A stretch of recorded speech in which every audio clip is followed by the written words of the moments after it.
Yesu Kristo ashimwe iteka ryose. Bene data turi kumwe muri kano kanya, nongeye kubaha ikaze kuri uyu muyoboro w'ivugabutumwa tegura umugeni wa Kristo, uri kumwe nanjye Jean Claude Karinijabo. ubwo impanda z'Uwiteka zizavuzwa mu ijuru, habaye urya munsi mwiza uhebuje. Abakijijwe bo mu isi bose bazamwitaba, abakoranirije mu ijuru rye. Ubwo azaza ahamagara amazina yabe bose mu gitabo cy'ubugingo. Nziko nzumva izina ryanjye nkitaba, nziko nzumva izina ryanjye nkitaba.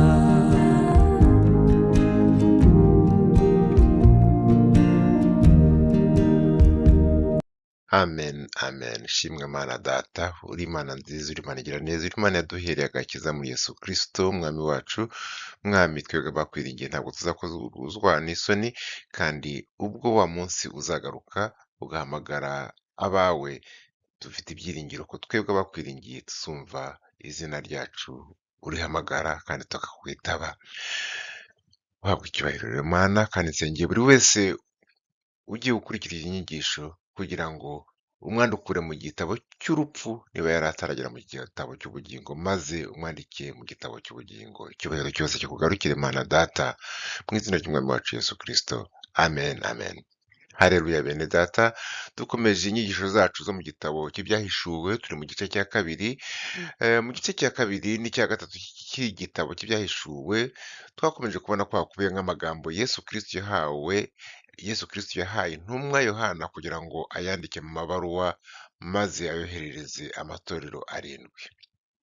Ayo matorero icyo yarahuriyeho nk'uko twakomeje kubibona ni uko yose yaraherereye mu karere ka Turukiya yo muri iki gihe, kandi yose akaba yari yubatse ku muhanda munini waturukaga ku cyambu cya Efeso mu burengerazuba bw'amajyepfo y'ako karere. Uwo muhanda ugakomeza mu majyaruguru ugana Simirina, hanyuma ukerekeza muri Pergamo, wagera Pergamo ugakata mu majyepfo y'uburasirazuba bwa Tiyatira. Ubwo ndi kubwira abantu bari kureba ku ikarita. Mu gice cya gatatu Yohana akomereza ku butumwa bw'itorero rya Sardis, rya Philadelphia, hanyuma agasoreza ku itorero rya karindwi, ari ryo itorero rya Laodicea.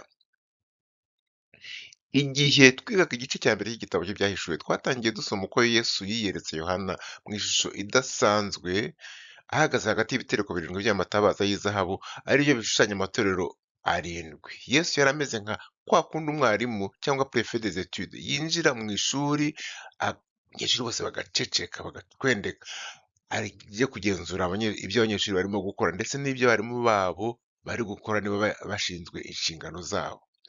Muri ayo mabaruwa Yesu Kristo yadigise cyangwa yandikishije akaboko ka Yohana, buri torero Yesu arigenera amagambo dushobora gushyira mu byiciro bine bikurikira. Ibi twarabibonye: hari ugushimwa, afite ibyo ashimwa amatorero; hari ibyo agaya amatorero, icyo ni icyiciro cya kabiri; hari impanuro abaha, icyo ni icyiciro cya gatatu; hari n'umukoro abaha, icyo ni icyiciro cya kane. Kandi amahoro yose arangiza ababwira ngo ufite ugutwi niyumve icyo umwuka abwira amatorero. Abwira itorero, abwira amatorero yose. Uyu munsi mfite icyizere ko turi busoze iki gice cya kabiri, kandi bene data ndabashishikariza gufata akanya mugasoma iki gice cyose kugira ngo muhite mubona ko mu matorero anabanza itorero rya Simirina ntabwo ryigeze rigira ibyo rigawa. Bavuze ko hari ibyo agaya, ariko itorero rya Simirina ntabwo ryigeze rigawa. Birumvikana kandi impamvu zabyo ni uko iryo torero ni itorero ryabayeho intumwa ya nyuma imaze gupfa zigatotezwa cyane, ryawe n'ikigeragezo cyane gikabeje cyane cyo gutotezwa. Naho iri torero tugezeho rero rya Tiyatira ni itorero ryagawe bikomeye nk'uko turi bubone mu kanya. Reka kandi nongere mvuge ko amagambo yo muri aya mabaruwa afite intego eshatu, yandikiwe navuga amagurupe atatu. Icya mbere agenewe nyine ariya matorero arindwi yari muri Aziya ku gihe cya Yohana. Icya kabiri iyo migambi n'impanuro tugomba kuyumva nk'ubutumwa bugenewe buri torero ryose na buri mukristo wese mu bihe byose kandi buri hantu hose. Turamutse dushatse kuvuga ko ubu butumwa bugarukira kuri ariya matorero arindwi ya kera, tukaba dushatse kubupfobya. Ibi kubera ko ibibazo bivugwa muri aya matorero biboneka kandi byabonetse kandi bizakomeza kuboneka mu matorero yose yo ku isi no mu bakristo bo mu bihe byose bo ku isi hose kugeza umwami wacu Yesu Kristo agarutse. Abandi bantu ubutumwa bugenewe cyangwa se iyindi message ubutumwa bufite ni uko aya mabaruwa ari ubuhanuzi bugaragaza isura itorero rya Kristo ryagiye rigenda rifata guhera Kristo akirishyiraho guhera kuri Pentekoste rikazayikomeza rigenda mu binyejana uko bizagenda bikurikirana. Ni nk'ubuhanuzi Yesu Kristo yashatse gutanga kugira ngo yereke uko itorero rizanyuramo nanone kugeza agarutse. Guhera mu gice cya mbere rero twabonye ko umwami Yesu Kristo yari hagati y'ibitereko birindwi by'amatabaza by'izahabu, aribyo twabonye ko tubwirwa mu byahishuwe ku gice cya mbere umurongo wa 21 ko bishushanya amatorero arindwi avugwa mu gice cya kabiri n'icya gatatu. Ibitereko by'amatabaza birindwi by'izahabu ni birindwi bishaka kuvuga itorero ryose, kuko umubare karindwi uvuga ikintu cyuzuye, ikintu gisendereye, ikintu cyujuje ibyangombwa 100%. Ni itorero ryose rero ku isi hose no mu bihe byose. Amateka y'itorero rya Kristo kuva yatangira ku munsi wa Pentekoste kugeza uyu munsi, uko ryatotejwe, uko rizagenda rihuzagurika rikanyura ku ngoma z'abami batandukanye, rikanyura mu mavugururwa atandukanye kugeza n'amagingo aya. Ayo mateka yaryo yose ahishwe mu byo dusoma muri ibi bice bibiri n'igice cya gatatu cy'ibyahishuwe. Twarabonye ubwo twasobanuraga ibaruwa yandikiwe itorero rya Efeso, iryo twavuze ko ari itorero ryashinzwe mu by'ukuri n'intumwa Pawulo, ndetse n'intumwa Yohana yaje kugira uruhare mu miyoborere y'iryo torero ryo muri Efeso.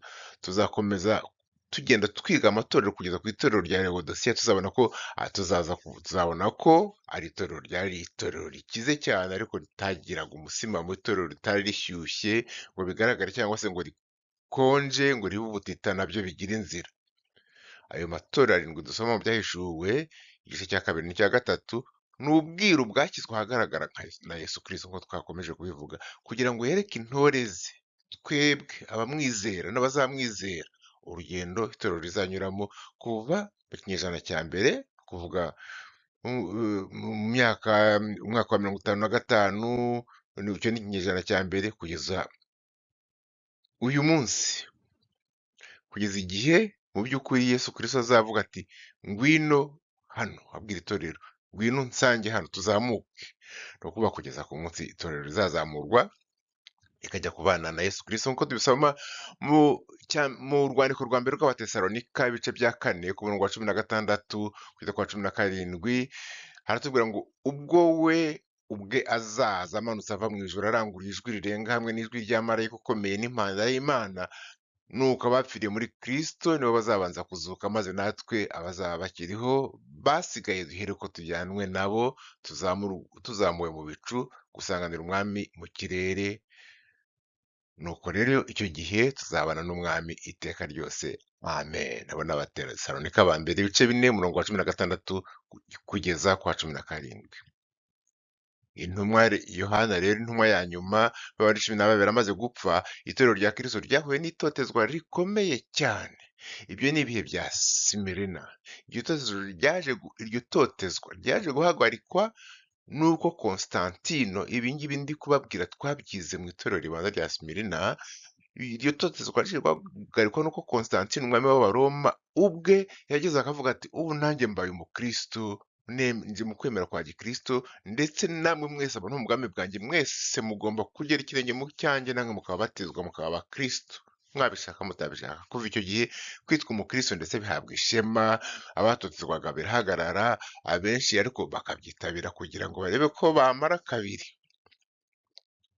Maze rero uko niko ya mihango ya gipagani myinshi yinjijwe mu itorero, kubera ko abari bakomeye mu bwami bw'Abaroma bagezeho bakajya ari bo bahabwa n'imirimo mu rusengero kandi batarigeze bareka imana zabo za gakondo. icyo gihe rero bwa buyobe burinjira nko kwambaza abatagatifu, kubuza abakristo basanzwe gukora umurimo wo kugabura ibyanditswe byera, ngo barashaka ko abantu babanza kwitwa ngo abasaserdoti, abantu batanga ibintu bitagatifu mugomba kunyuraho kugira ngo bajye kukwingingira Imana. Inyigisho zerekeranye na purgatori n'icyo gihe zinjiriwemo icyo gihe uwo mwami umwami Constantine amaze gutegeka abantu bose kuba abakristo. Ibintu byo kunamira amashusho nk'aya Bikira Mariya n'abandi batagatifu n'ibindi, icyo gihe nibwo byatangijwe mu rusengero. Ubwo rero kari kabaye, icyo gihe cyari igihe cy'itorero rya Pergame. Tudatinze rero reka dusome ibyahishuwe ibice bibiri, turahera ku murongo wa 18 tugeze ku murongo wa 29. Umurongo wa 18 hatangira hagira hati: wandikire marayika w'itorero ry'i Tiyatira uti, umwana w'Imana ufite amaso ameze nk'ibirimi by'umuriro n'ibirenge birabagirana nk'umuringa usenwe, aravuga aya magambo ati: nzi imirimo yawe n'urukundo rwawe no kwizera kwawe no kugabura kwawe no kwihangana kwawe, n'uburyo imirimo yawe yanyuma iruta iya mbere kuba myinshi. Nyamara mfite icyo nkugaya, kuko ukundira urya mugore Yezebeli wiyita umuhanuzikazi, akigisha imbata zanjye akaziyobya, kugira ngo zisambane kandi zirye intonorano. Namuhaye igihe cyo kwihana, nyamara ntashaka kureka ubusambanyi bwe. Nicyo gituma ngiye kumuheza ku buriri hamwe n'abasambane be, kugira ngo bababazwe bikomeye niba batihannye ngo bareke ibibi bakorana nawe. Kandi n'abana be nzabicisha urupfu, amatorero yose amenye yuko ari njye urondora ubwenge n'imitima, kandi nzitura umuntu wese wo muri mwe ibikwiriye ibyo yakoze. Ariko mwebwe mwese abasigaye b'i Tuwatira, badakurikiza izo nyigisho kandi batazi ibyo ba bandi biyita ubwiru, aribwo bwiru bwa Satani, ndababwira nti nta wundi mutwaro mbikoreza keretse uyu, ko mukomeza iyo mufite mukageza aho nzazira. Unesha, ubu ni umurongo wa 26, unesha akitondera imirimo yanjye akageza ku mperuka, nzamuha ubutware bwo gutwara amahanga yose, azayaragiza inkoni y'icyuma nk'aho ari inzabya z'ibumba, ayiyamenagurize rimwe nk'uko nanjye nabihawe na Data. Kandi nzamuha inyenyeri yo mu ruturuturu. Ufite ugutwi niyumve icyo Umwuka abwira amatorero. Amen. Amen. Yesu Kristo atangira avuga ati, umwana w'Imana ufite amaso asa n'ibirimi by'umuriro n'ibirenge bigasa n'umuringa w'umuteke, aravuga aya magambo ati, ibyahishuwe ibice 2 umurongo wa 18. Mu gitabo cy'isezerano rishya tubona iri jambo ngo umwana w'Imana rigaruka inshuro zigera kuri 49, ariko mu gitabo cy'ibyahishuwe cyose iri zina rikoreshwa rimwe gusa, kandi aho rikoreshwa ni muri iyi baruwa yandikiwe abakristo bo mu Tiyatira gusa, nta handi turibona mu gitabo cy'ibyahishuwe. Ni kuki ariho yakoresheje iri zina umwana w'Imana? Mu by'ukuri abaturage bo mu mujyi wa Tiyatira bari barihebeye ikigirwamana cyitwaga Apolo. Uwo Apolo yavugaga ko ari we mana y'izuba, kandi ngo akaba n'umwana w'Imana isumba izindi zose, akaba umuhungu w'Imana isumba izindi mana zose. Iyo mana yo mu Bugiriki yasumbaga izindi mana zose ni ikigirwamana cyitwaga Zeus cyangwa Zeus mu Cyongereza. Icyo gihe kandi n'umwami w'Abaroma yaravuze ati ntawe ntibyo ntibyancika. Umwami wariho witwaga Domitiyani wari umugome cyane, nawe yitaga ngo ni umwana w'Imana, yavugaga ko avuga ku Mana. Byabaye ngombwa rero ko Yesu Kristo yimenyekanisha mu itorero rya Tiyatira, akababwira ko ubutumwa abubahaye nk'umwana w'Imana nzima, Imana imwe rukumbi yaremye ijuru n'isi. Ni uburyo bwo kubabwira ati icyo cya uwo Zeus ntabwo ari Imana y'ukuri, uriya kiragirwamana cya Apolo ni ikigirwamana nyine, ntabwo ari Imana. Yewe n'uriya Domitiyani umwami w'Abaroma ugera mwafashe nk'aho ari umwana w'Imana, aribeshya cyane. Umwana w'Imana ni njyenyine. Ibi birashimangirwa nuko afite amaso asa n'ibirimi by'umuriro n'ibirenge bye bigasa n'umuringa w'umuteke. Iyo tugeze mu isezerano rya kera mu gitabo cya Maraki, umuhanuzi Maraki ibice 3 umurongo wa 2 n'uwa 3, haratubwira hati, ninde uzabasha guhangana ku munsi wo kuza kwe, umunsi wo kuza k'Uwiteka cyangwa se kuza k'umwana w'Imana, kandi ninde uzahagarara ubwo azaboneka. kuko ameze nk'umuriro w'umucuzi n'isabune y'abameshyi, kandi azicara nk'ucura ifeza akayitunganya akayimaramo inkamba. Azatunganya abahungu ba Lewi abacencure nk'uko bacencura izahabu n'ifeza, maze bazature Uwiteka amaturo bakiranutse. Ngo ninde uzabasha kwihangana ku munsi wo kuza kwe, kandi ninde uzahagarara ubwo azaboneka, kuko ameze nk'umuriro w'umucuzi. Iyo ni ishusho ya Yesu yaje umunsi azaza aje gucira urubanza abo mu isi, urubanza ubwo azaba agarutse bwa kabiri. Kenshi muri Bibiliya umuriro ushushanya urubanza rw'Imana, kuko Imana ubwayo ariyo yeza ubwoko bwayo, itorero ryayo, nk'uko umuringa cyangwa zahabu ndetse umarwamo inkamba no gucishwa mu muriro. Amaso y'Uwiteka ni ibirimi by'umuriro, amaso ya Kristo ni nk'ibirimi by'umuriro, kuko aracengera akareba n'ahatagerwa, akahamurika akahatungayo urumuri rw'ayo maso ye, kandi mu mbabazi ze yiteguye gukosora ibyagoramye akabimaramo inkamba no kubigarura mu nzira nziza. Rero muri iyi shusho Yesu Kristo yabonetsemo yigaragarijemo Yohana, iki kivugo cye Yesu arashaka kwibutsa abakristo ko bo mu itorero ry'i Tuwatira ko, kandi akanibutsa n'abakristo bose bo muri rusange ko ari hejuru cyane cyitwa ikigirwamana cyose, kuko we ararondora kandi agashyira ahagaragara ibikorerwa mu mwijima byose, kandi ko ashobora no kubabarira ibyaha, kuko ari we wenyine wacishijwe mu kigeragezo cy'urupfu kandi akakenesha. Uburakari bwe ku badashaka guhindukira ngo bihane bufite ishingiro, kuko we ubwe yaritanze kugira ngo abe impongano z'ibyaha by'abamwiringira. Itorero rya Tuwatira, kimwe n'andi matorero menshi, urirebeye inyuma ryari rihagaze neza mu rukundo no kwizera no kugabura ibyanditswe byera ndetse no kwihangana, ku buryo ibikorwa byabo byagendaga ndetse ngo birushaho gutera imbere.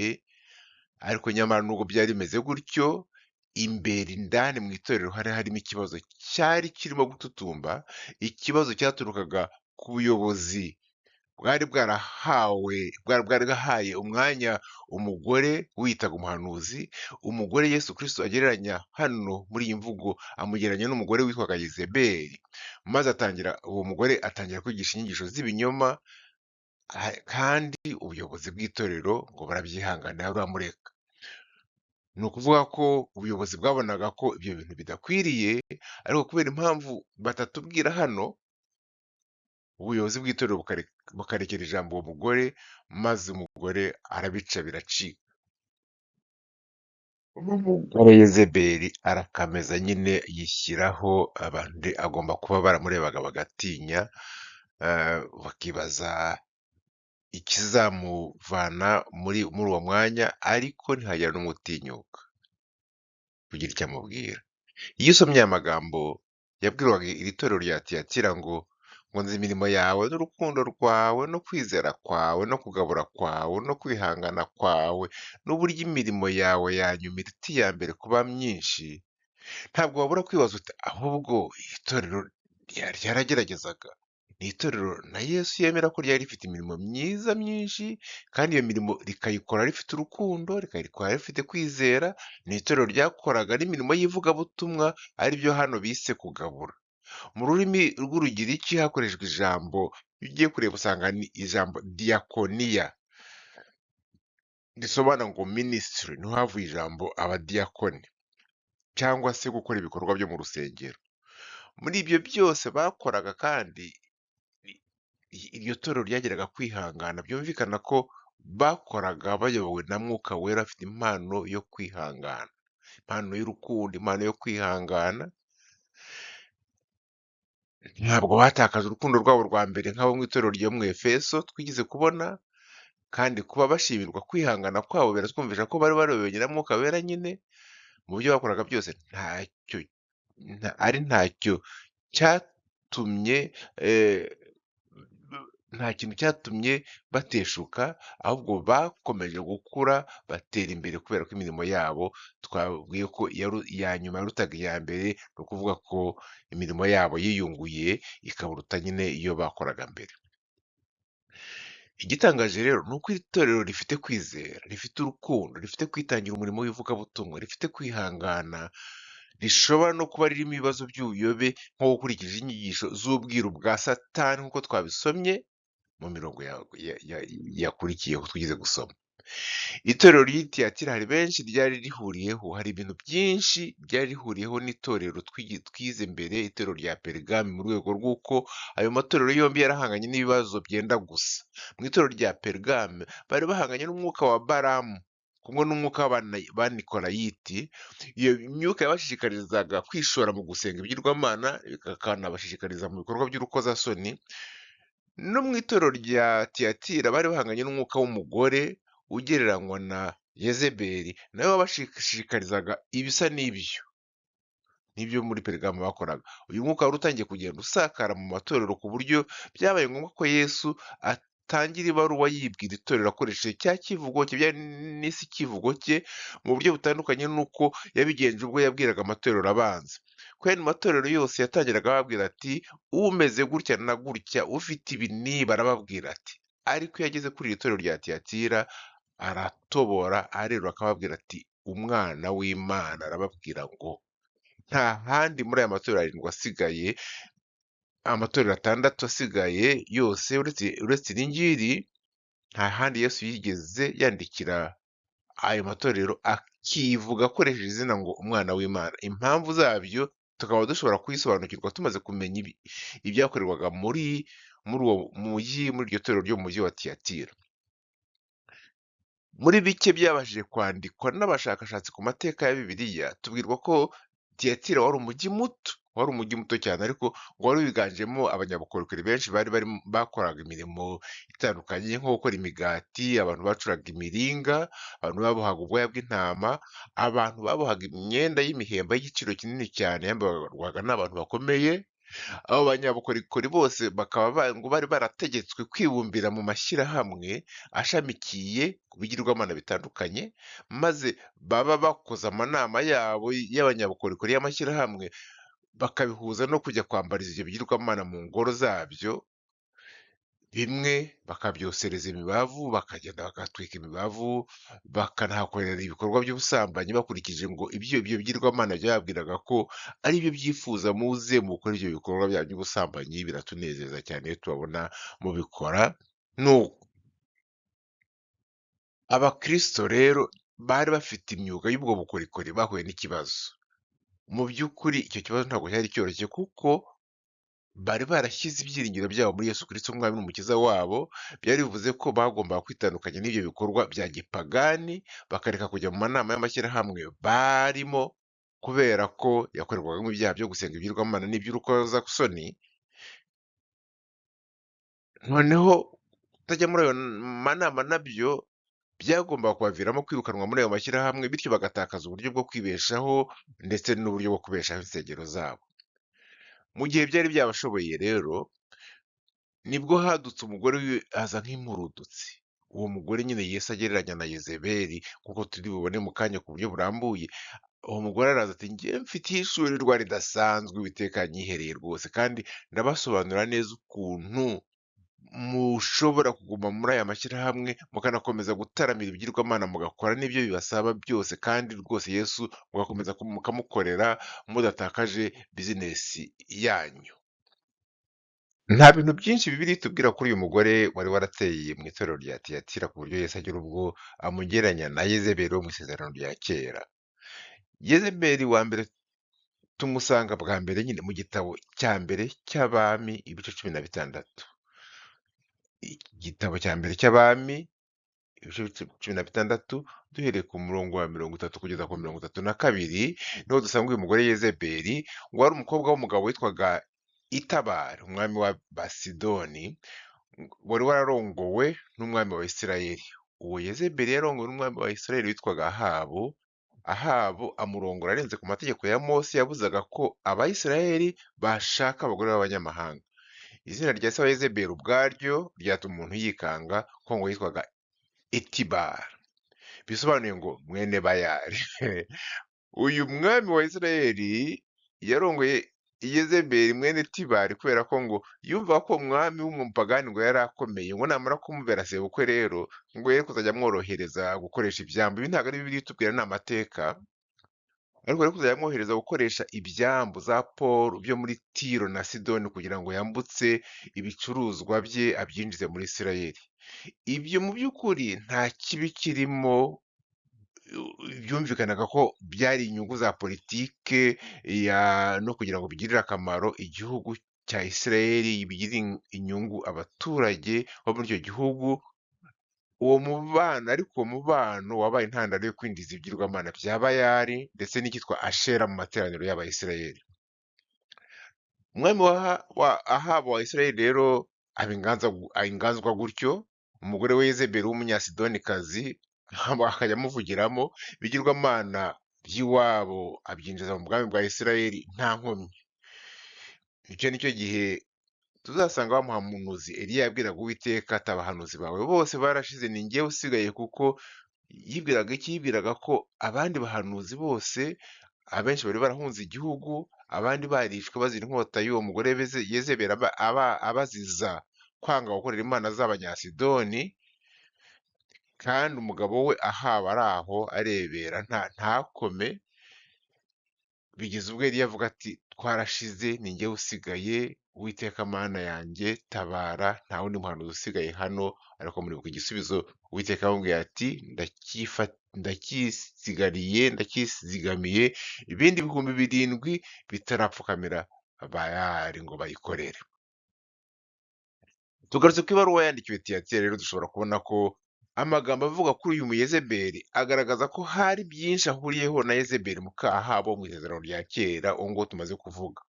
Ku murongo wa 20 twasomye ko Yezebeli yiyitaga umuhanuzikazi, aho kugira ngo areke umwami w'abami ari we umwemeza muri uwo murimo amwita umuhanuzi, yahisemo kwiyimika nk'umuhanuzikazi.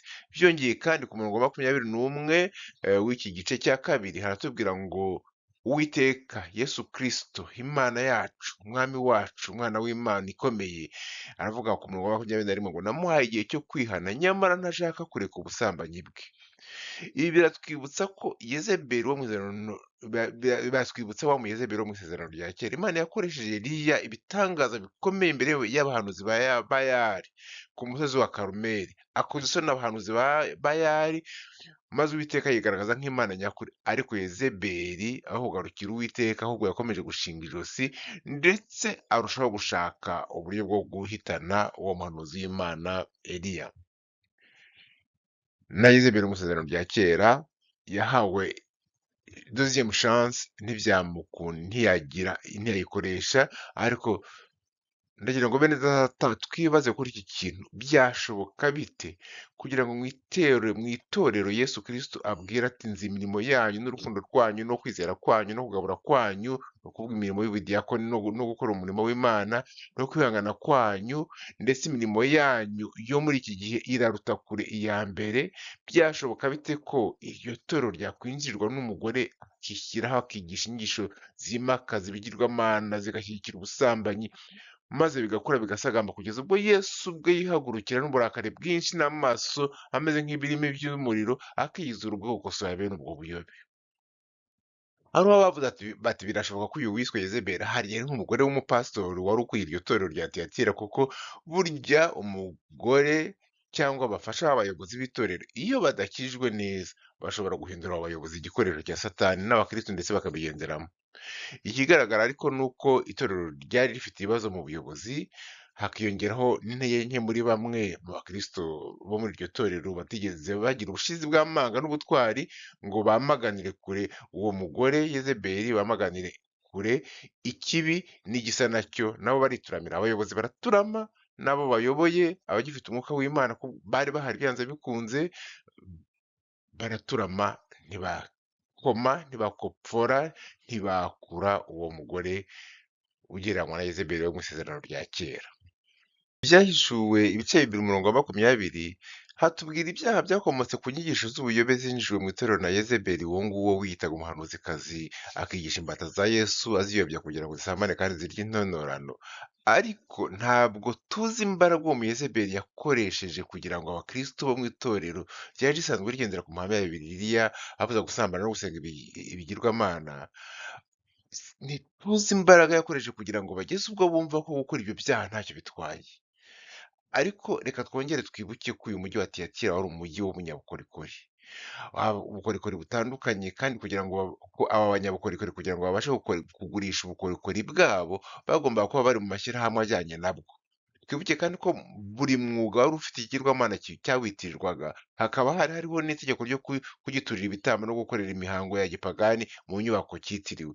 Aha rero niho rwari ruzingiye ku munyabukori wabaga yarabwirijwe ubutumwa bwiza, agasobanukirwa ubupfapfa n'umuziro wo kunamira ibigirwamana no kubikorera, agasoma cyangwa agasomerwa amagambo ya Bibiliya abuza gusambana no kujya mu bikorwa by'urukozasoni. Ukwizera kwe ntabwo kwabaga kukimwemerera kujya mu ngoro za Apolo na Artemisi n'ahandi, kuko iyo atajyagayo yahitaga avanwa ku rutonde rw'abasangirangendo bibumbiye mu mashyirahamwe. Ntibyari bimwemereye ko ajyayo, kandi atagiyeyo akavanwa ku rutonde rw'abasangirangendo, abantu bari mu mashyirahamwe y'umwuga, atajyayo rero agahita asezererwa kuri iyo bizinesi, kuko atabaga akibasha kugura no kugurisha. Mu yandi magambo twavuga ko iyo yavagamo muri iryo shyirahamwe, ubwo yabaga yemeje gusubira ku isuka nk'uko tujya tubyita mu rurimi rwacu. Bari muri icyo gihirahiro rero hakwadukiye uwo mugore bise Yezebeli, araza aratangira ariyesura ajya muri shandarara taratata bushirati mirage tiputipu masimusurura wasaki. Munyumve neza, ntabwo ndimo nshaka gupfobya impano za Mwuka Wera wo kuvuga mu ndimi, ariko icyo nshaka kuvuga ni uko mu itorero ryo muri iki gihe hadukamo abantu batigeze bakizwa na gato, ahubwo ari abakozi ba Satani ndetse bujuje ibyangombwa, maze bakaza bakiyesura ngo bagiye mu mwuka, ariko mu by'ukuri ari intumwa za Satani. Nubwo haduka uwo muntu rero, niyo mpamvu kuba Yesu avuga ko Yezebeli yitaga umuhanuzikazi akigisha imbata ze aziyobya, birakomeje ko uwo mugore yari umupagani ariko akiyita kuba ari umukozi w'Imana. Ikibazo uwo Muyezebeli yazanye mu itorero rya Tiyatira kirasa cyane nk'uko twabibonye n'icyari kiri mu itorero rya Pergame, kuko muri ayo matorero yombi icyaha rusange cyayarangaga cyari cyo gusenga ibigirwamana no kwimikaza ubusambanyi babukorera mu ngoro z'ibigirwamana. Aho ibibazo by'ayo matorero yombi bitandukanye ni uburyo ubwo buyobe bwari bwarinjijwemo. Muri Pergame ubuyobe bwari bwarinjijwemo n'umukristo, n'umuntu usanzwe wari umukristo ukijijwe, ariko umukristo wari warabashwe n'irari ry'ibintu, irari ryo gushaka gukira vuba. Uwo nguwo niwe winjije umwuka nk'uwa Balamu mu isezerano rya kera mu bakristo bo muri iryo torero rya Pergame. Kubera irari ry'indamu, uwo mukozi w'Imana nk'uwo nguwo ufite umwuka wa Balamu, areba uko asigiriza ibyaha, akareba ukundi abyita, nko kugira ubwenge, nko kureba inyungu z'itorero n'ibindi. Abo mu itorero rya Tiyatira bo ubuyobe babwinjijemo n'uwo mugore utarigeze akizwa na gato, w'umupagani wujuje ibyangombwa, utarigeze agera ku musaraba, utarigeze yakira Yesu nk'umwami n'umukiza we w'ubugingo bwe. Uwo mugore icyo yaragambiriye kwari ukuyobya intore z'Imana.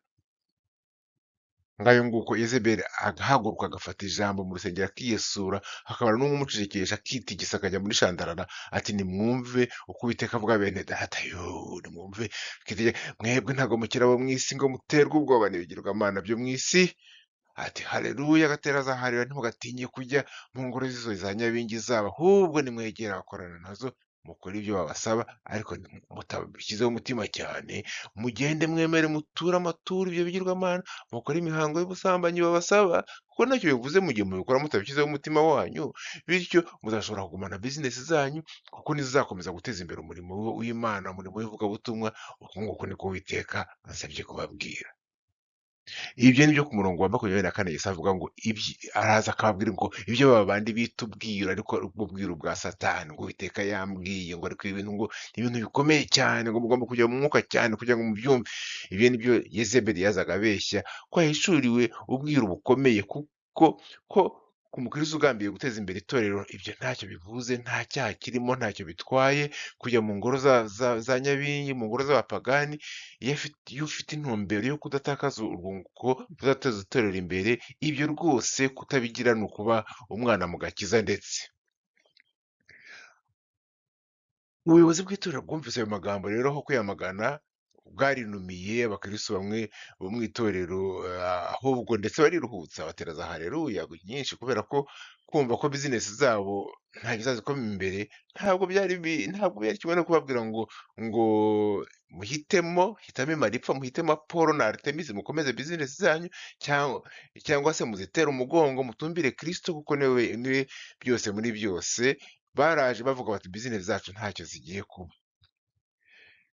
Ndagira ngo mbibutse ko ku ngoma y'umwami Ahabu n'umugore we Yezebeli, nyine uriya Yezebeli nyakuri wa mbere, ubwo umuhanuzi Eliya yakoranirizaga Abayisiraheli ku musozi wa Karumeli, yarababwiye mu gitabo cy'Abami ba mbere ibice 18 umurongo wa 21, yarababwiye ati muzageza he guhera mu rungabangabo? Niba muzi ko Uwiteka ari we Mana nimumukurikire, kandi niba ari Bayali abe ari we mukurikira. Aya magambo yabwiye Abisirayeli kubera ko ntabwo bari bararetse gusenga Uwiteka, ahubwo bamumangikanyaga n'imihango ya Bayali. Yezebeli muka Ahabu yari yarinjiye mu makoraniro yabo, bagafata akantu gato bavanye mu mategeko ya Bayali bakavanga n'amategeko y'Uwiteka. Uyu munsi bakaba bari gukorera Uwiteka, ejo bakaba bari gukorera Bayali. N'uwo Muyezebeli mushya wo mu itorero rya Tiyatira nibwo buyobe yari yarinjize aho ngaho muri iryo torero. Murumva uko bimeze. Umwami wacu ku murongo wa 21 akavuga ati icyakora namuhaye uburyo bwo kwihana, ariko ntiyashaka kwihana ubusambanyi bwe. Dore rero uko bimeze gutyo, nzamugusha ku buriri muteze amakuba menshi, n'abasambane be nibatihana imirimo yabo mibi. Icyo Yesu agaya cyane uyu mugore Yezebeli ni uko yahawe amahirwe ngo yihane, ariko akinangira, agafungira umuryango w'umutima w'ijwi rya Mwuka Wera ryamusabaga kureka ibinyoma yakwirakwizaga yigisha ibyo yabeshyaga ko yatumwe n'Imana ihoraho. Mu yandi magambo biratwereka ko imbabazi z'umwami wacu ziraza, imbabazi z'umwami wacu ziriho, ariko zikaza zibangikanye n'urubanza rwe ku wanze kwihana. Imbabazi z'Uwiteka ziduha igihe, akenshi ndetse igihe kirekire, kugira ngo twisubireho. Ni ibintu dukwiriye kwishimira, kumva ko Imana itihutira guhana. Imana ntabwo ihutiraho ngo iduhane, ibigenje gutyo nta n'umwe wasigara. Ariko imbabazi z'Uwiteka iyo zidakurikiriwe no kwihana ku muntu uzihawe, ku muntu utegujwe, igikurikiraho ni urubanza, nk'uko Uwiteka atubwira mu Itangiriro ibice 6 umurongo wa 3 ati umwuka wanjye ntazahora aruhanya n'abantu iteka ryose. Itangiriro ibice 6 umurongo wa 3. Ni ukuvuga ngo iyo Imana iduhaye igihe cyo kwihana, tugomba guprofita icyo gihe tukihana, mu gihe imbabazi zayo zikiriho, kuko igihe kiragera ikavuga iti umwuka wanjye ntazahora aruhanya n'abantu iteka ryose. Yesu Kristo mbere yo kubwira abakristo bo mu Tiyatira ibyo bagomba gukora, yarabanje ababwira ibyo we agiye gukora. Yarababwiye ati ngiye kumuheza ku buriri hamwe n'abasambane be, kugira ngo bababazwe bikomeye niba batihannye ngo bareke ibibi bakorana nawe.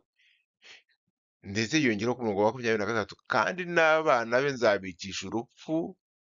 Abana be ni ukuvuga abamukurikira. Amatorero yose amenye yuko ari jye urondora ubwenge n'imitima, kandi ko nzitura umuntu wese wo muri mwe ibikwiriye ibyo yakoze.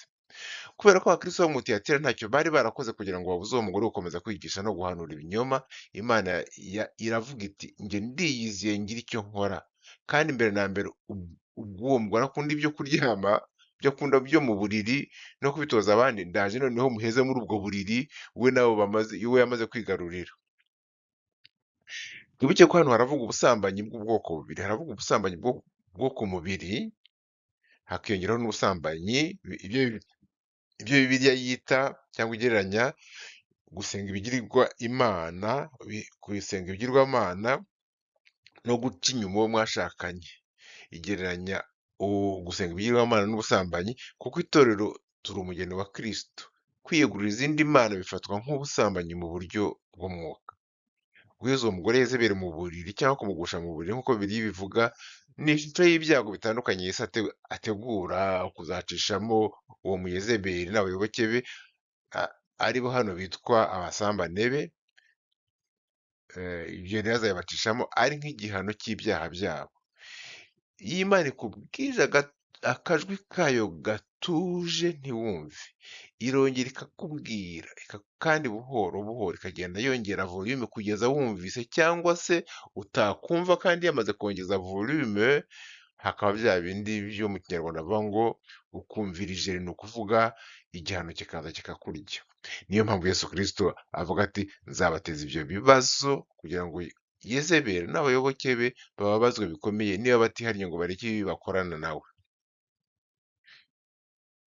Icyo gihano ubwo ni ukuvuga bazagihabwa bitari ibyo gushaka kubahana gusa, ahubwo hagenderewe kubakebura no kubatera kwihana, kubera ko Imana yacu ni Imana ya second chance, ni Imana c'est un Dieu de la deuxième chance, ni Imana ya deuxième chance. Ariko niba batihannye, ikizakurikiraho nta kindi, ni uburwayi bwo kubaheza mu buriri n'urupfu. Malheureusement uwapfuye ntabwo aba agishoboye kwihana, ariko iyo apfuye arwaye akaremba akagerayo agapfa, ibyo biba bibaye urugero, ibyo bimubayeho bibera abandi akabarore, bakarushaho gutega amatwi imiburo y'Uwiteka mu bwoba no guhinda imishyitsi. Gutezwa uburwayi nk'igihano cyo kutihana nta nubwo ari ikintu kidasanzwe rero, kuko burya Bibiliya hari n'aho bivugaho. Mu rwandiko rwa mbere rw'Abakorinto ibice 11 ku murongo wa 3 hari ahatubwira ko kubera ko abakristo bo mu itorero ry'i Korinto bakoraga gusangira kwera batabanje kwisuzuma ngo bihane ibyaha byabo, byatumye bamwe mu bakristo bahura n'ingorane zo kurwara bakaremba ndetse abandi bagapfa. Ariko ibi ndagira ngo bene data mubyumve neza, abantu bose barapfa, twese tuzapfa, ariko ntabwo abantu bose bicwa. Hano Yesu yaravuze ati nzabicisha urupfu. Ni nka tutoroje, nzabicisha urupfu. Urupfu rw'umubiri ni urwa buri wese, uretse abazahindurwa bakambika umubiri w'icyubahiro bakazamurwa batanyuze mu rupfu. Abantu bose barapfa, ariko urupfu rwose si ko Uwiteka aba arubateje nk'igihano. Ibi bisobanuye ko Imana ishobora gukoresha uburwayi nk'inzira yo guhana umuntu, yo guhana abantu bo mu bwoko bwayo igihe bari mu byaha. Ntabwo ari uretse ko ndagira ngo tubyumve neza, ntabwo ibi tugomba kubifata nk'aho aricyo gisobanuro cy'uburwayi bushobora kugwirira umukristo. Ntidushake kubigira ihame ngo maze igihe tubonye umukristo yarwaye duhite tuvuga tuti mwabonye rero biriya Imana iri kumukorera, buriya iri kumuhanira ibyaha bye byinshi, kandi bimwe turabizi nuko burya batajya babivuga etc.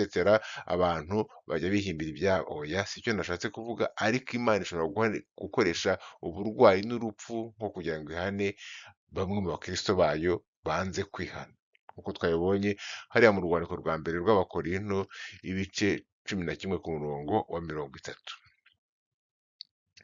Kubera rero ko aya mabaruwa yandikiwe amatorero 7 yo mu Aziya yagombaga gukwirakwizwa mu matorero yose yo muri icyo gihe cya Yohana, ubwo burwayi bwabo mu itorero rya Tiyatira birumvikana ko bwamenyekanye mu yandi matorero. Ubu bwarabayeho, biramenyekana, aba batorero muri ako gace bamenya ko hariya hateye uburwayi mu karere ka Tiyatira. Noneho bituma barushaho gutinya Imana no kuyitangarira, kandi bakongera kurushaho gusobanukirwa ko itorero ari irya Kristo, ko ari we mutwe waryo, kandi ko atajya yihanganira ko rizamo akavuyo.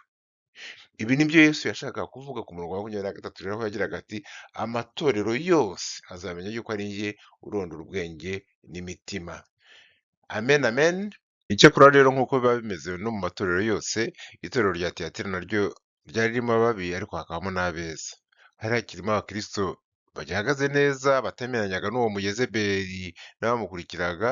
Abo ngabo nibo Yesu Kristo yabwira ati ariko mwebwe mwese abasigaye b'i Tuwatira, ubwo ni mu Byahishuwe ibice bibiri umurongo wa 24, ariko mwebwe mwese abasigaye b'i Tuwatira badakurikiza izo nyigisho kandi batazi ibyo babandi bita ubwiru, aribwo bwiru bwa Satani, ndababwira nti nta wundi mutwaro mbikoreza keretse uyu, ko mukomeza iyo mufite mukageza aho nzazira. Yesu Kristo arababwira ati ntimucibwe intege n'ibyo inkozi z'ibibi zikorera mu iryo torero, ibyo bakora byoye kubarangaza, ahubwo muhagarare mushikamye ku butumwa bwiza mwahawe.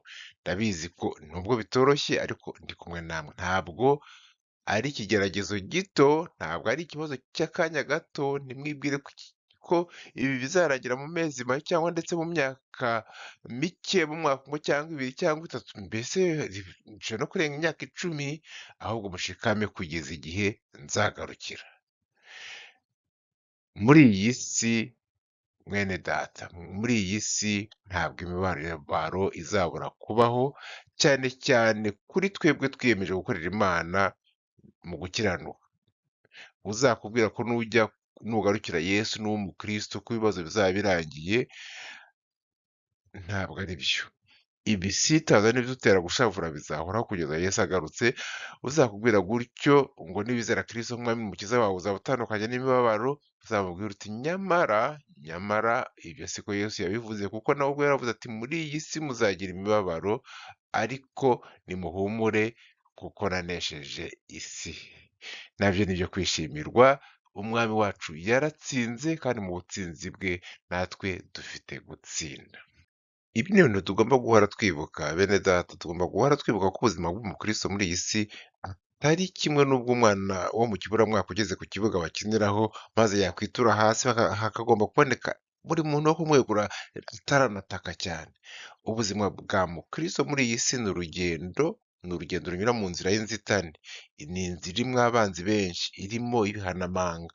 Niyo mpamvu hariho guhumurizwa kwinshi ku bayinyuramo mu butwari hakabamo no kubasezeranya ingororano, kubera ko nyine baba banesheje ibyo ngibyo bibabuza gukomeza urugendo cyangwa bibakomereza urugendo. Ku murongo wa 26 w'iki gice cya kabiri, Yesu abwira abo ngabo nakwita inkirirahato, abo ngabo batakurikiye inyigisho za Yezebeli, arababwira ati unesha akitondera imirimo yanjye akageza ku mperuka, mubyumve neza, ku mperuka nzamuha ubutware bwo gutwara amahanga yose, azayaragiza inkoni y'icyuma nk'aho ari inzabya z'ibumba,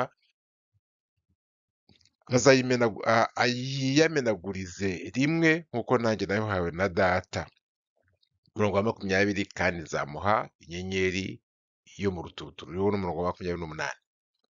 Ufite ugutwi niyumve icyo umwuka abwira amatorero. Amen. Kabone nubwo waba uba mu itorero ry'abantu babaswe n'ibyaha, abantu bavuga uti ririya itorero abantu baho baranyubeje, biragoye.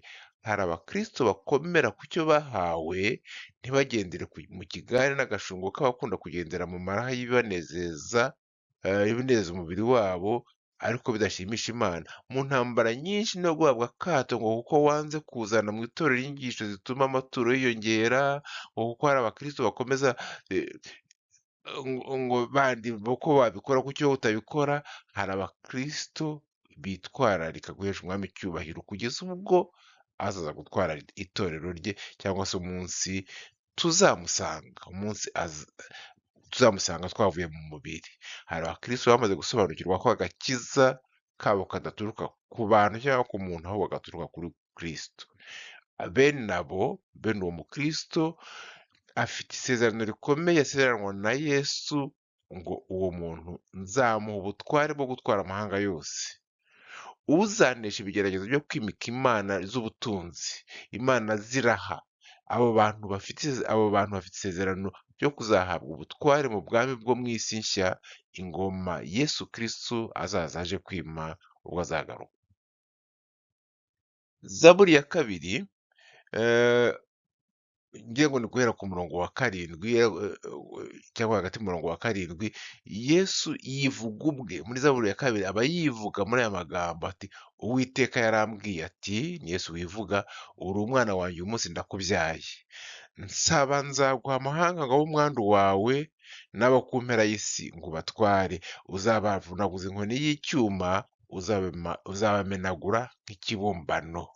Murumva aya magambo aho ahuriye n'ayandi tumaze gusoma mu Byahishuwe, kuba Yesu abwira umuntu uzanesha ibigeragezo by'umwuka wa Yezebeli ko azamuha ubutware bwo gutwara amahanga yose, akayaragiza inkoni y'icyuma nk'aho ari inzabya z'ibumba, nk'uko Yesu nawe yabihawe na Se, ni nko kutwibutsa ko ubutware yahawe nk'uko bivugwa muri Zaburi ya 2 azabusangira n'abazanesha.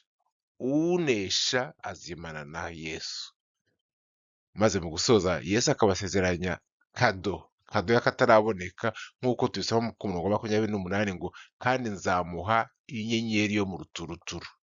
Inyenyeri yo mu ruturuturu ni iki? Isobanuye iki? Iyo tugeze mu bice 22 y'igitabo cy'Ibyahishuwe ku murongo wa 16, Yesu niwe wivuga, aravuga ati jyewe Yesu ntumye marayika wanjye guhamiriza mwebwe ibyo ku bw'amatorero. Ni njye, murabyumva, ni njye gishyitsi cya Dawidi n'umwuzukuruza we, kandi ni njye nyenyeri yaka yo mu ruturuturu. Amen. Ibyahishuwe ibice 22. Yesu Kristo niwe nyenyeri yaka yo mu ruturuturu. Yesu nk'umukwe yiteguye kwakira umugeni we uzaba yaramubereye indahemuka, azasangira nawe ubutware, ariko ikiruta byose azaba uwe. Kristo inyenyeri yo mu ruturuturu aziyegurira umugeni we. Amen, amen. Inyenyeri yo mu ruturuturu cyangwa mu rukerera, niwe uvuga ayo magambo. Biraryoshye, birashimishije, maze agasoza avuga ati ufite ugutwi niyumve icyo umwuka abwira amatorero. Iri ni rya jambo arangiza abwira buri torero. Aya ni amagambo asoza buri baruwa yandikiwe ariya matorero uko ari 7. Ni amagambo ahora atwibutsa ko twahawe amatwi y'umwuka kugira ngo tuyumvishe ibyo Kristo avuga. Ni amagambo adukebura kugira ngo tumenye ko aya mabaruwa ari ubuhanuzi bugenewe buri mukristo wese ku isi yose kandi mu bihe byose. Ibaruwa yandikiwe itorero ry'i Tiyatira kimwe n'ayandi yose ikubiyemo ubuhanuzi butubwira ko itorero rya Kristo rizaba rimeze mu byo twise ibyo nakwita nk'ibihe bya 4 by'amateka y'itorero. Ni ibihe bihuje n'igihe itorero ryari riyobowe n'abagendera ku mahame ya Kiliziya Gatulika, nk'uko tubibona kuri iki gishushanyo. Nk'uko twabibonye, Kiliziya Gatulika yavutse ikurikira gusenyuka k'ubwami bugari bw'Abaroma. Yari iriho ariko yakomeye icyo gihe. Twabonye ko itorero rya Perigame rishushanya ubwami bw'Abaroma, n'itorero byari bimeze nk'umugabo n'umugore bishushanya bya bihe. Ubwami bw'Abaroma, ubwami bugari bw'Abaroma n'itorero rya Kristo byari byarabaye nk'umugabo n'umugore mu nzu imwe, mu buriri bumwe. Ni cya gihe umwami Constantine yavugaga ko nawe abaye umukristo, agahatira abagaragu be bose n'abaturage bo mu bwami bwe bose kugera ikirenge mu icyo umwami avuze kikaba aricyo Kiliziya ikurikiza, Kiliziya ikivuze umwami akaba aricyo akurikiza. Ariko kimwe n'izindi ngoma zose zo mu isi, byageze igihe ingoma y'Abaroma icikamo ibice. Ubwami bwayo butangira gusenyuka nko guhera mu mwaka wa 600 nyuma ya Kristo. Nyuma yo kuvuka kwa Kristo, hatangiye mu bwami bw'Abaroma hatangiye kwiremamo uduhugu n'uduce na twa district twigenga, bitangirira mu burasirazuba bw'ubwo bwami, bigenda bikomeza kugeza igihe umwami w'abami w'i Roma n'ibyegera byabo basigaye batakibasha kugenzura no kugenga ibibera muri ubwo bwami. Uko ubwami bw'Abaroma bwagendaga busenyuka, niko bwagendaga busiga icyuho ahari ubuyobozi bwabo. Ubuyobozi bwari busigaye bufite imbaraga rero zo guhuza abantu no kuziba icyo cyuho mu buyobozi. Bwari ubuyobozi bw'amatorero bw'amateraniro ya Gikristo, ya matorero twigize kuvuga ko yari yaratangiye asigaye afitanye umubano wihariye na leta, nk'uko umugabo abana n'umugore we. Icyo gihe rero kandi itorero ryari ryaratangiye kuramya ibishushanyo n'abatagatifu kubera ibisigisigi by'inkubiri yo mu gihe cya Constantine, wa mwami nyine wavuze ko yeretswe ko agomba kuba umukristu n'ubwami bwe bwose bugahinduka abakristu. Kiliziya Gatulika yari yaramaze kuvuka, maze aba ari yuzuye icyo cyuho cy'ubuyobozi bwa rubanda. Icyo gihe rero ntabwo twari tugifite ikibazo cy'uko itorero ryivanze na leta nko mu bihe bishushanya itorero rya Perugamo, ahubwo itorero ryari ryabaye leta. Tiyatira ishushanya ibihe itorero ari ryo ryari riyoboye leta, ni bya bihe iyo wabaga, mumbabarire, ni cya gihe iyo wabaga utavuga rumwe na Papa w'i Roma, wabaga nyine ushaka ingorane, wabaga ushaka kukabona. Kuko Papa niwe wimikaga abami, niwe wabavanagaho, niwe wagenaga abadiminisitrateri, niwe wagenaga intambara zigomba kurwanwa, aho zigomba kurwanirwa n'icyo zigomba kurwanira. Muri make itorero ryari ryaragiye ku mwanya w'abayobozi b'isi mu buryo bw'umubiri, ariko ryibagirwa ko inshingano zaryo z'imbere, inshingano z'itorero z'ibanze, bibagiwe ko ari ukuyobora isi mu buryo bw'umwuka, ku bw'umubiri bakabiharira abo mu mubiri. Muri ibyo bihe ibikorwa by'itorero byaragutse cyane. Muri ibyo bihe icyo gihe ubwami bw'Abaroma bumaze gusenyuka bugasimburwa umwanya wabwo, icyuho busize kikagibwamo n'ubuyobozi bw'itorero. Ibikorwa by'itorero byaragutse cyane, ariko ugasanga imirimo yaryo yibanda ku mibereho myiza y'abaturage kuruta imirimo y'ivugabutumwa, kuko n'abavuga ko ari abayoboke b'itorero akenshi babikoraga kugira ngo barebwe neza bidatewe no kwizera Kristo. Ibyo bikorwa bigamije imibereho myiza y'abaturage rero nibyo Kristo yashimye itorero rya Tiyatira, avuga ati nzi imirimo yawe n'urukundo rwawe n'uburyo imirimo yawe yanyuma iruta iya mbere, irusha iya mbere kuba myinshi. Nyuma y'ibinyejana bisaga nk'umunani, abantu bitirirwa kuba abakristo bakiri mu mpinja, byageze igihe abayobozi b'amasengero ubwabo baba ari bene abo bantu bagiye bavuka, bagasanga bababatije ari impinza, batazi ibyo bemeye, batazi amahame y'ibanze yo kwemera. Icyo gihe rero ya mahame twavuze, ya mahame ya purugatori yinjiye mu bakristo, noneho arashimangirwa, koranywa abatagatifu birongera birashimangirwa, hatabona n'umuntu wo gusubira inyuma ngo arebe agakiza yemeye akariko ngo avuge ati ibi ntabwo ari byo. Bazana ibintu by'agakiza gaturuka ku mirimo, nukora ibi ngibi, nujya gukora imirimo y'umwami, nujya kubaka insengero nyinshi, ibyo nibyo bizaguha agakiza, nibwo uzabona ubugingo buhoraho. Icyo gihe nibwo byinjiye mu itorero, agakiza gaturuka ku mirimo n'ibyo bindi byose narondoye. Murumva ko itorero ryari rihuye n'ingorane zikomeye muri icyo gihe. Tugaruke kuri ariya magambo ya Yesu avuga kuri Yezebeli, ati namuhaye igihe n'uburyo bwo kwihana ariko ntiyabikozwa. Kandi birumvikana cyane ko umwami wacu atari gukomeza kwihanganira ako kavuyo gakomeza mu itorero rye ubuziraherezo. Ubuhanuzi bukubiye muri iyi baruwa butuka agatoki ku bihe biri hagati y'umwaka wa 600 n'uw'igihumbi 517 Yesu amaze kuvuka.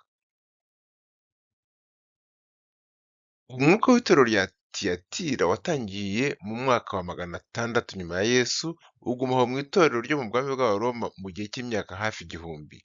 Ahagana mu kinyejana cya 13, uyu mwuka wa Yezebeli wari waramaze gukwirakwira hose aho ubutumwa bwiza bwari bwaramaze kugera muri icyo gihe, ariko ukagira icyicaro cyawo cyane cyane muri kiliziya, mu itorero ry'abagatolika ry'abaorthodoxe ryari rifite icyicaro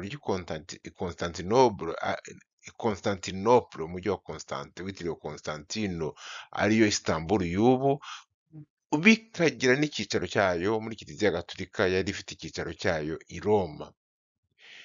Igihano cyo guheza uwo mugore Yezebeli n'abana be mu buriri cyaratinze, ariko kirasohora no mu buryo bw'ubuhanuzi. Ni ukuvuga cyabayeho icyo gihe ku itorero rya Tiyatira yanze kwihana, birumvikana ko cyabayeho.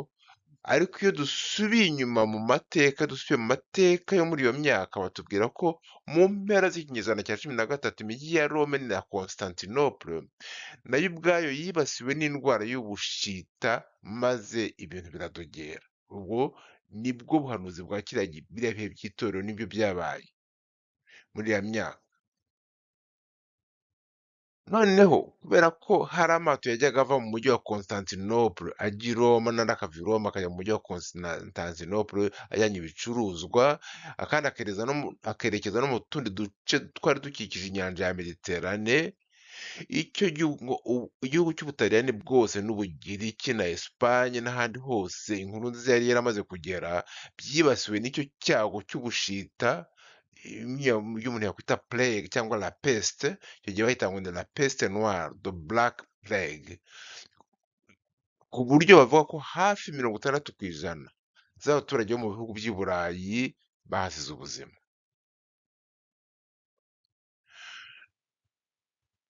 Nguko uko icyo cyorezo cy'ubushita cyakwirakwijwe mu Burayi muri ibyo bihe.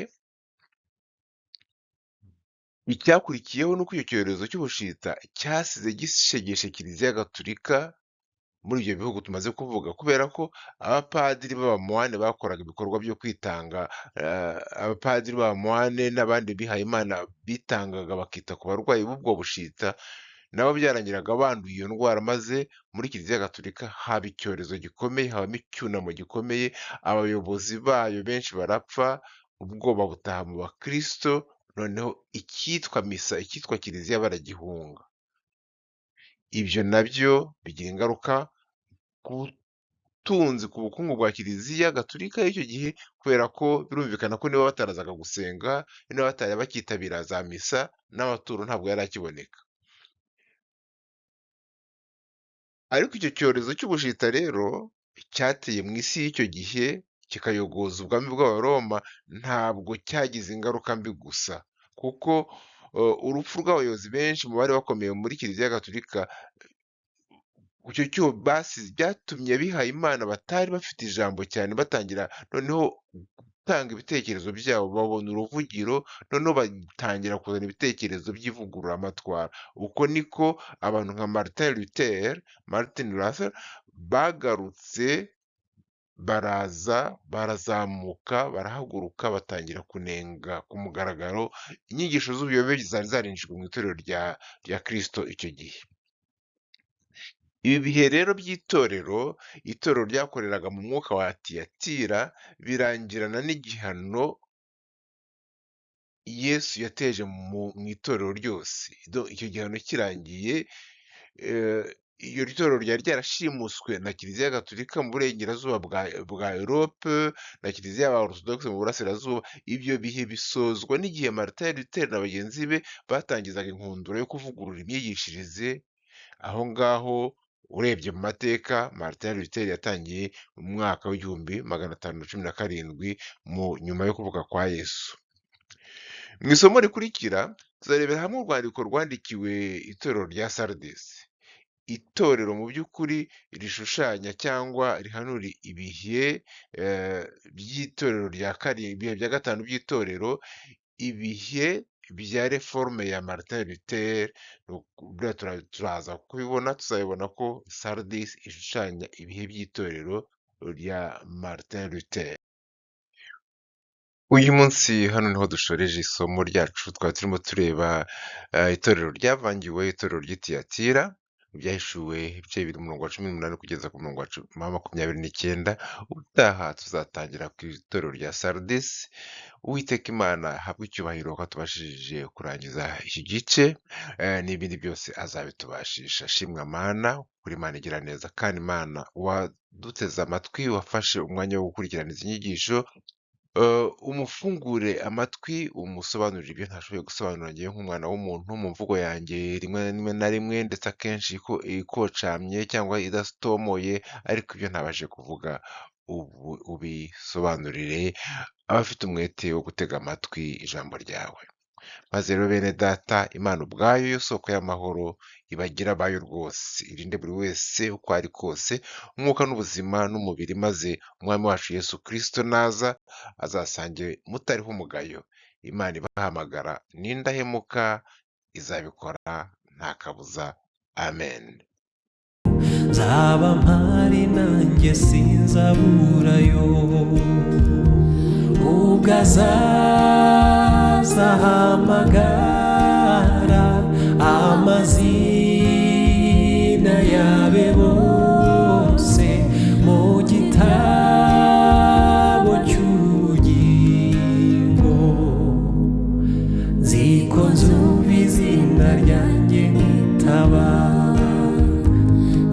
ziko nzumva izina ryanjye nitaba.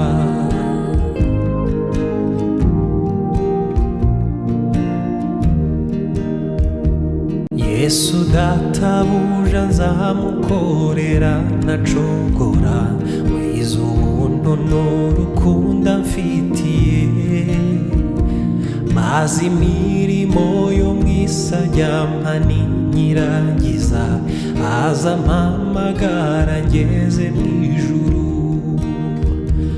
Yesu databuja nzamukorera ntacogora, wize ubuntu n'urukundo amfitiye, maze imirimo yo mw'isi ajyampa ninyirangiza, aza mpamagara ngeze mw'ijuru. Ubwo azaza ahamagara amazina yabe bose mu gitabo cy'ubugingo, ziko nzumva izina ryanjye nitaba, ziko nzumva izina ryanjye nitaba, ziko nzumva izina ryanjye nitaba.